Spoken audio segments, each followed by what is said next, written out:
Hi, my name is Gaona, and I'm pleased to share with you a presentation on a new publication titled All Species of Knowledge by Dr. David Igler.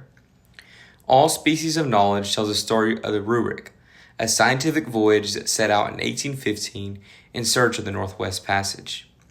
As such, it is a microhistory of the practice of natural history, an integrated science that incorporated everything from linguistics to biology. This expedition demonstrates the ways that knowledge of all sorts was gathered from around the world during the Age of Exploration. The Rurik expedition ended in failure, but only from the perspective that the voyagers failed to discover a water passage above North America. In other ways, it was a remarkable and successful journey, if told from the experiences of the two innovative naturalists, an indigenous navigator named Cadu from the Caroline Islands, and an artist who produced the finest ethnographic work about the Pacific Ocean from the time. The scientific and historical backdrop to the voyage reveals a period of significant transitions. In the late 1700s, numerous voyages of discovery explored the Pacific Ocean for imperial and scientific objects, but oceanic exploration came to a halt during the Napoleonic Wars of the early 1800s. The Rurik, an expedition financed by the wealthy Russian noble Count Rumyanstev, would be the first voyage to leave Europe following the long period of warfare. The Rurik included two naturalists, Chamisso and Escholtz, who hoped to make their own contributions to the scientific lineage of Cuvier, Lamarck, Humboldt, and Linnaeus. These naturalists embodied a transitional phase in the development of science, a phase that inherited the integrated natural history of previous decades and anticipated the entrenchment of discrete scientific disciplines in the mid-1800s. Count Rumyanstev commissioned the building of the Rurik in 1814, and it set sail the following year under the command of Captain Otto von Kotzebue. Did either of these men truly anticipate finding the elusive Northwest Passage, which explorers had sought for generations?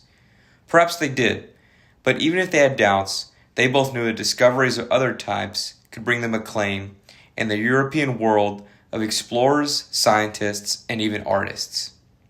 The first year at sea took the Rurik south through the Atlantic Ocean, around the Cape at Tierra del Fuego, and a northward traverse of the entire Pacific Ocean. Captain Kotzebue asserted dubious claims of many new islands throughout the Pacific, while the naturalists gathered marine and terrestrial species everywhere they went. By the summer of 1816, the Rurik had crossed north of the Bering Strait, where Kotzebue placed his family name on a large bay in the Chukchi Sea. The Inuit inhabitants who encountered the Rurik personnel in 1816 were not impressed by these Europeans, in part because they desecrated an ancestral gravesite and stole a human skull. As fall approached, the Rurik headed south ahead of the ice pack. The following 10 months were unquestionably the most productive in terms of practicing natural history and for the artist Therese documenting the people and landscapes of the Pacific Ocean. They traveled from Unalaska Island to Alta California, where Therese produced the most enduring ethnographic images of California's indigenous population. They stopped in Hawaii and met the great King Kamehameha, and most notably, the Rurik expedition spent months exploring the Marshall Islands, a large group of well-populated coral islands that had almost no previous contact with European voyagers. Here, the naturalists and the artist Therese attempted to make sense of the islanders who lived well and also lived completely isolated from Western influence. It was also here that a man named Cadu decided to join the expedition for the coming year of exploration, a rare decision for a man who had never stepped foot onto a European sailing vessel. The Rurik's personnel became enthralled with Cadu and wrote extensively about him. In the spring of 1817, the Rurik turned north again for its second attempt at the Northwest Passage. The ship was nearly torn apart during a fierce storm just south of the Aleutian Islands, but it arrived at the Bering Strait by mid-July. Captain Kotzebue found that the ice pack had not yet broken for the summer, and he made a fateful decision to retreat, a decision that some observers would sharply criticize. The Rurik spent another 6 months in the Pacific before returning home in the summer of 1818. The Rurik's return set off a race for Arctic discoveries, especially for Britain, which immediately launched a series of northern expeditions. The Rurik's failure to achieve the monumental discovery of the Northwest Passage was hardly surprising, nor did it disappoint the ship's personnel apart from Captain Kotzebue. They had other things on their minds, given the enormous amount of research they had conducted.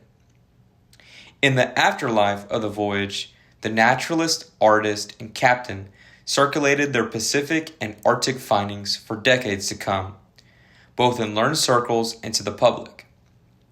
They announced the discovery of species metagenesis, the process by which certain species change their physical form in alternating generations. They documented permafrost above the Bering Strait, cataloged new indigenous languages, described varieties of North Pacific whales, and produced an atlas-like compendium that reordered the entire animal kingdom. Some of this natural history knowledge came from the indigenous groups they encountered, which allows us to reconsider the building blocks of European science. Even Cadu, the navigator from the Caroline Islands, returned to his home islands with vast new knowledge to share with his community. Among that knowledge was his warning for islanders to avoid contact with groups of Europeans.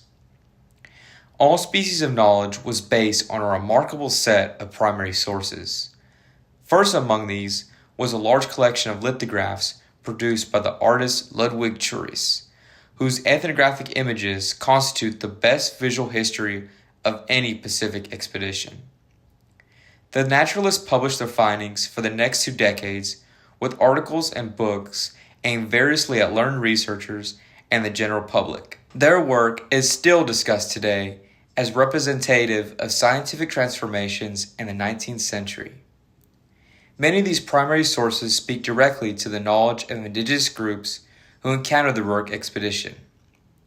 We can hear the echoes of their voices in some of these documents, including their perspectives on new Pacific whale species, their political organization in the Marshall Islands, their strategies for hunting marine mammals, and their challenge to colonization in certain locales. Dr. David Igler's new publication gives readers a glimpse into the exciting and monumentous Rurik expedition. Dr. Igler's book includes many incredible images which allows you to see what the crew saw on their journey. I am pleased to announce that All Species of Knowledge releases on March 11, 2026. This presentation was made possible by ClioVis software.